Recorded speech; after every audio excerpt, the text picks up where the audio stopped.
से दिल्ली लाजपत नगर भवन में एसएसए यूनिवर्सिटी ने और काउंसिल ऑफ भारतीय स्कूल एजुकेशन ने मिलकर के एक नेशनल अवार्ड सेरेमनी और ऑनरी पीएचडी सेरेमनी का आयोजन किया था, जिसमें आप सभी के सहयोग से वो बहुत अच्छा कार्यक्रम रहा, बहुत सक्सेसफुल कार्यक्रम रहा। इसके लिए आप लोगों का धन्यवाद।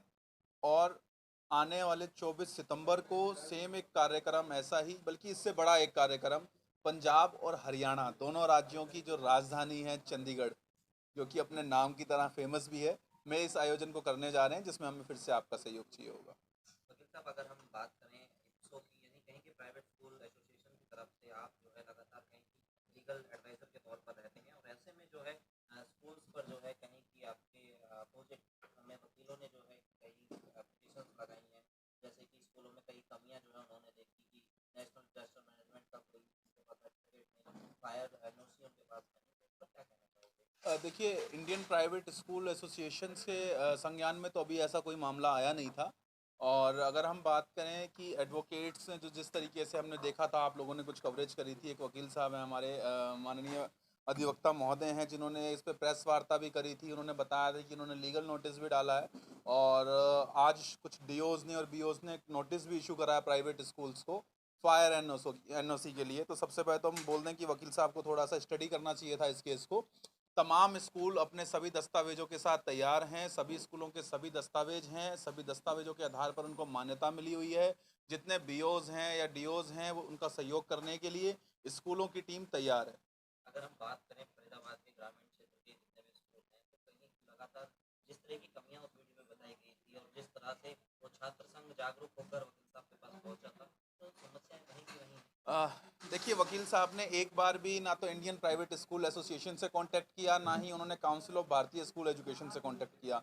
और इप्सा के बेसिस पे मैं अभी कोई भी स्टेटमेंट नहीं देना चाहूँगा। मेरे को डायरेक्शन नहीं है इप्सा की तरफ से कोई भी स्टेटमेंट देने की। लेकिन हाँ, काउंसिल ऑफ भारतीय स्कूल एजुकेशन तमाम दस्तावेजों के साथ तैयार है। अगर हम बात करें ग्रामीण क्षेत्रों के जो स्कूल हैं उनकी, चाहे स्कूल ग्रामीण क्षेत्रों के हैं, चाहे वो बीईओ बल्लभगढ़ के अंदर आते हैं, चाहे वो फरीदाबाद के अंडर आते हैं, या फरीदाबाद की डीओ मैडम के अंडर आते हैं, इस समय जो बघेल साहब हैं जो अपने डीओ का कार्यभार संभाल रहे हैं, हम उनके सहयोग के लिए तैयार हैं। उन्होंने एक मेल डाला है, उनको दस्तावेज चाहिए, कई स्कूल उन दस्तावेजों को भेज चुके हैं। माननीय न्यायालय में भी हम इस मामले के अंदर जा करके 110 की एप्लीकेशन लगाएंगे, काउंसिल ऑफ भारतीय स्कूल एजुकेशन और पार्टी बनने की रिक्वेस्ट करेगा। और वकील साहब को तो हमने सेटिस्फाई करना ही करना है कि हमारे पास सभी दस्तावेज हैं। इसके अलावा आप लोगों के माध्यम से हम माननीय डीसी साहब को, माननीय निदेशालय को और जिला शिक्षा अधिकारी को ये निवेदन करते हैं कि स्कूल सभी दस्तावेजों के साथ तैयार हैं, उनको पूरा कॉपरेट भी करेंगे। और जो छात्र संघ है, जो वकील साहब के साथ कोर्ट में गया है, जिनको ये लगता है कि उनकी सेफ्टी, वकील साहब कोई भी एक ऐसा हादसा बता देते कि इस तरीके का कोई हादसा फरीदाबाद के अंदर हुआ है, या फरीदाबाद के प्रैक्टिकली किसी स्कूल का नाम दे देते कि इस स्कूल के पास ये सर्टिफिकेट नहीं है या ये सर्टिफिकेट नहीं है इनके पास, तो हम इस बात का जवाब देते। वकील साहब ने टोटली छात्र संघों के साथ मिल करके अंधेरे में तीर चलाया है। माननीय जो हमारे छात्र संघ के स्टूडेंट्स हैं, उन्होंने अंधेरे में तीर चलाया है। मुझे ऐसा लगता है कि छात्र संघ का टोटली ये काम प्राइवेट और निजी विद्यालयों को ब्लैकमेल करने का है, जो कॉप्से को बर्दाश्त नहीं है। मेरा सवाल ये है सर कि अगर किसी ने कोई भी ऑब्जेक्शन उठाया है तो कहीं ना कहीं कुछ ना कुछ तो सच्चाई होगी। अगर कोई वकील कोई भी बात कहता है तो तथ्यों के आधार पर ही करेगा या बिना तथ्यों के आधार पर वो कर देगा? देखिए, एक अधिवक्ता को सिर्फ उतनी जानकारी होती है जितना कि उनका क्लाइंट उनको बताता है।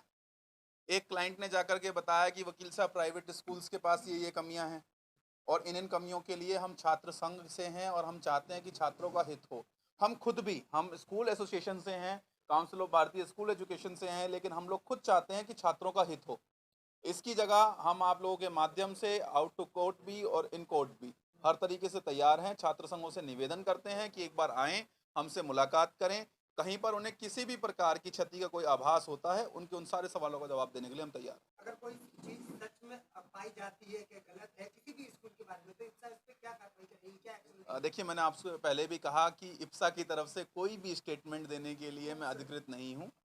और कोप्से की अगर बात करें, तो काउंसिल ऑफ भारतीय स्कूल एजुकेशन स्कूलों से पहले छात्रों के साथ है।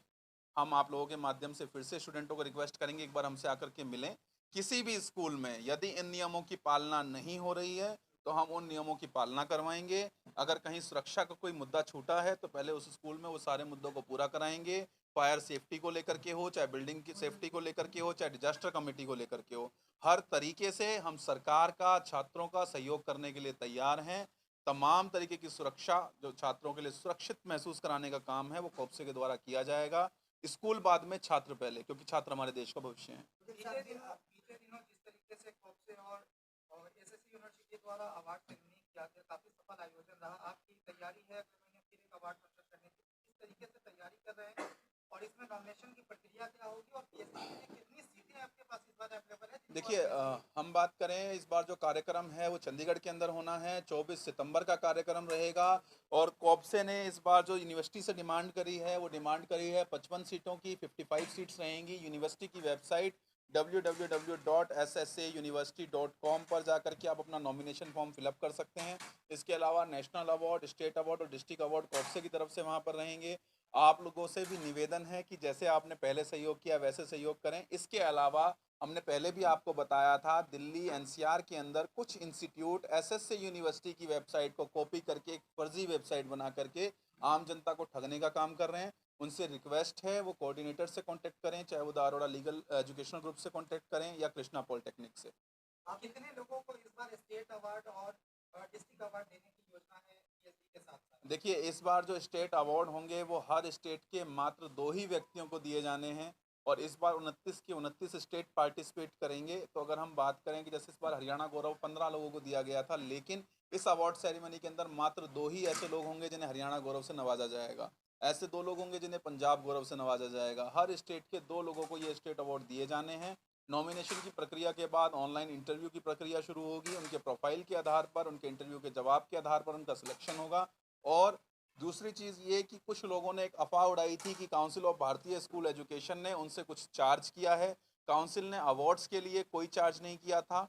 काउंसिल ने जो भी अमाउंट लिया वो एक डोनेशन था, जो कि बच्चों की एजुकेशन के लिए था और उनकी स्लिप उनको प्रोवाइड करा दी गई थी। अच्छा, मेरा सवाल ये सब कि जो पंजाब गौरव, हरियाणा गौरव की जो अवार्ड की बात करें, क्या क्राइटेरिया है कि क्या होना चाहिए, उन्होंने क्या किया होना चाहिए जिसके तहत उनको ये अवार्ड मिले? तो फॉर्म तो कई भर के आएंगे आपके पास, तो आप छाटेंगे कैसे? आपने क्या डिसाइड किया है कि क्या क्वालिफिकेशन? देखिए, समाज सेवा के अंदर हर कोई अपनी फील्ड का मास्टर होता है। अगर वो अपनी फील्ड के हिसाब से नॉमिनेशन करना चाहता है तो वो पीएचडी के अंदर नॉमिनेशन करे। लेकिन अगर अवार्ड्स की बात करें तो हरियाणा गौरव वो व्यक्ति होगा जो ऑल ओवर हरियाणा के अंदर समाज हित के वो कार्य कर रहा हो जिसको सच में समाज सर आंखों पर बैठाए, समाज हित के बेनिफिट्स को करे, समाज के लिए कुछ करे। अपने लिए सभी काम कर रहे हैं, लेकिन जो व्यक्ति अपने से हट करके समाज के लिए काम करेगा, उसका प्रोफाइल चेकआउट करके जो डॉक्यूमेंटेशन वो करेगा, उनको वेरीफाई करने के बाद जो काउंसिल को लगेगा उसे अवॉर्डेड किया जाएगा। देखिए, फैमिली आईडी को लेकर के सरकार से जो हमारी मांग थी, सरकार ने उस मांग को पूरा किया। सरकार ने सरकारी स्कूलों की तर्ज पर ही प्राइवेट स्कूलों को भी ये छूट दी है कि वो उसमें टेम्प्रेरी आईडी जनरेट कर सकते हैं। अन्यथा जिनकी परमानेंट आईडी बनी हुई है उसमें हमारे जो प्राइवेट स्कूल के टीचर्स हैं उनके पास ये ओटीपी आएगा और बच्चों का दाखिला आसानी से किया जा सकेगा। देखिए, अगर हम अब हाल फिलहाल की बात करें तो फैमिली आईडी बनना जो है, नई आईडी बनना हरियाणा में पूरे तरीके से सरकार ने बंद कर दिया है। तो ऐसे में बहुत से छात्र भी ऐसे हैं जो 11वीं कक्षा में प्रवेश लेना चाहते हैं, लेकिन उनके लिए टेम्प्रेरी आईडी का प्रावधान है, जो कि हमारे जो MIS पोर्टल है उसके द्वारा उनका जो एडमिशन है वो आधार कार्ड के बेसिस पे भी हो रहा है। वकील साहब, आप पिछले 2-3 जो प्रोग्राम किए आप उससे बहुत गर्वित नजर आ रही है कि आपने सक्सेसफुली प्रोग्राम किया। आने वाले प्रोग्राम की क्या रूपरेखा है और इससे आप क्या उम्मीद लगाते हैं? देखिए, अगर हम बात करें अब जो प्रोग्राम होना है, हमें उम्मीद है कि वो भारत का सर्वश्रेष्ठ कार्यक्रम होना चाहिए अवार्ड सेरेमनी को लेकर के। और आप लोगों का जैसे हमें सहयोग रहेगा तो वो कार्यक्रम का बेहतर होना अपने आप में बड़ी बात होगी, क्योंकि आप लोगों के सहयोग से पहले भी हमारे जो सारे कार्यक्रम हैं वो बहुत ही बेहतर हुए हैं। और मैं निवेदन करूंगा जिन्होंने हमें पहले सपोर्ट किया है, जैसे समाचार एक्सप्रेस न्यूज़ है, इसके अलावा न्यू पेज मीडिया है, NCR करंट न्यूज़ है, 24/7 दबंग है, समाचार 24 है। अगर हम बात करें आप लोगों के सपोर्ट की, तरुण तायल जी, हरीश शर्मा जी, सोनू पांडे जी, जय कुमार गोला जी, शफी सिद्दीकी, सागर जी, हनी विकास और रेनू चौहान, इमरान इत्यादि आप सभी लोगों ने स्पेशली हमारा बहुत सपोर्ट किया है। हम चाहेंगे इस बार आप लोग और आपके जो भी अन्य साथीगण हैं जो हमें हर बार कवरेज देते हैं, हमारे प्रोग्राम को सपोर्टेड करते हैं, आप हमारे साथ मीडिया पार्टनर के तौर पर काम करें।